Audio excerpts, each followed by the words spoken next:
Olá! Hoje a gente vai mergulhar numa passagem bíblica muito falada, né? A parábola dos talentos, lá em Mateus 25. E para guiar nossa conversa, a gente está se baseando bastante, sabe? Numa aula bem legal de escola bíblica dominical do pastor Felipe sobre esse texto. Bom, a história começa com um senhor, né? Ele vai viajar e deixa os bens dele com 3 servos. Aí já surge a primeira dúvida. O que eram esses talentos, exatamente? E qual é o ponto central dessa história toda? Ótima pergunta para a gente começar, porque talento no original não é bem o que a gente pensa hoje, tipo uma habilidade. Na verdade, era uma unidade de dinheiro e olha, uma quantia bem alta, tipo muito dinheiro mesmo. Era quase como se ele estivesse fazendo os servos de sócios, sabe?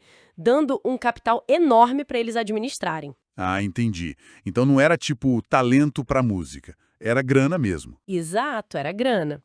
E um ponto-chave que o pastor Felipe destacou na aula é que a divisão 5 para um, 2 para outro, um para o terceiro não foi por acaso.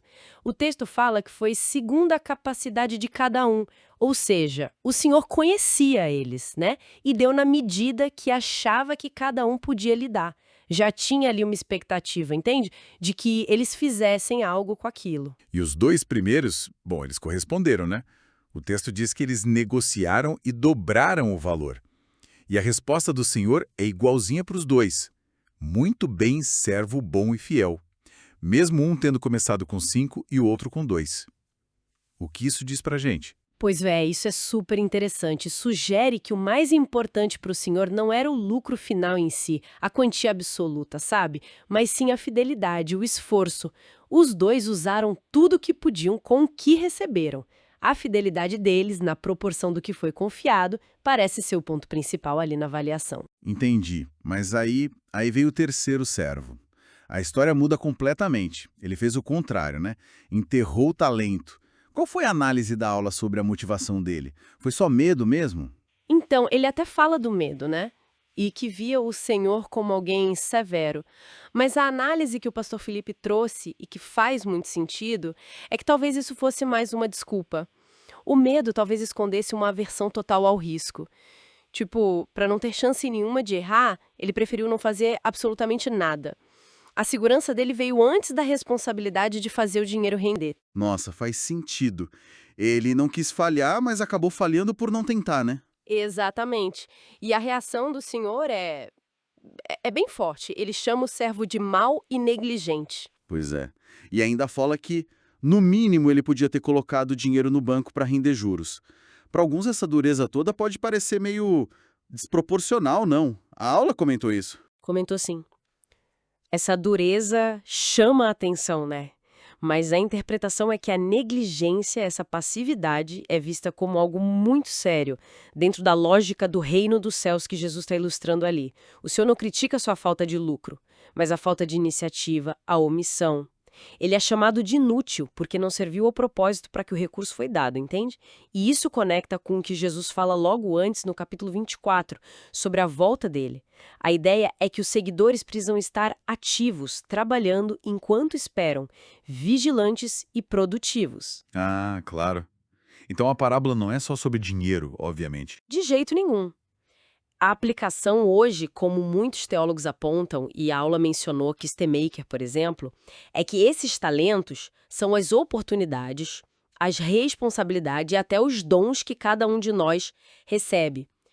Uma ideia interessante que surgiu na aula, pegando essa linha de Kistemaker, é que o servo negligente poderia até simbolizar líderes religiosos da época, por exemplo, que tinham a lei de Deus, mas só aguardavam, sem aplicar para gerar vida, para abençoar. Que interessante essa leitura. Muda a perspectiva de ser só preguiça, né?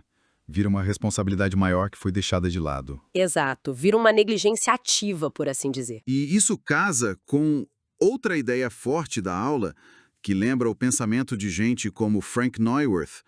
O importante é ser fiel com o que você tem. Não importa se é muito ou pouco. A questão não é ter 5, 2 ou um, mas usar toda a sua capacidade dada por Deus com aquilo que Ele te confiou. Não ficar parado, improdutivo no reino. E a ideia de que Deus nos capacita para aquilo que Ele nos chama a fazer. Perfeito, é isso mesmo. Resumindo a essência, Como o comentarista Anderson coloca, que também foi citado na análise do pastor Felipe, a parábola é um chamado claro para a gente ser fiel e ativo com as chances de servir que Deus nos dá. E isso sempre de acordo com a nossa capacidade, sem comparação. O objetivo final é glorificar a Deus, fazer o reino dele crescer e ajudar os outros. A diligência tem recompensa clara, mais responsabilidade e alegria, né? O entra no gozo do teu Senhor. E a negligência também tem consequência clara, perda e afastamento, o ser lançado nas trevas. As duas respostas possíveis são bem definidas. Então, juntando tudo isso, fica uma pergunta no ar para a gente pensar, né? Se a negligência é tratada com tanta seriedade e a diligência é tão recompensada, como é que a gente pode, sabe, de forma ativa, consciente, identificar e usar bem as oportunidades, os recursos, os dons que Deus nos deu? Como garantir que a gente não está, talvez sem nem perceber, enterrando nossos talentos por medo, por comodismo ou até por ter uma imagem errada de quem nos confiou tudo isso? É algo para a gente refletir mesmo. Bom, fica aí a reflexão. Muito obrigado pela conversa. Até a próxima análise. Eu que agradeço. Até logo.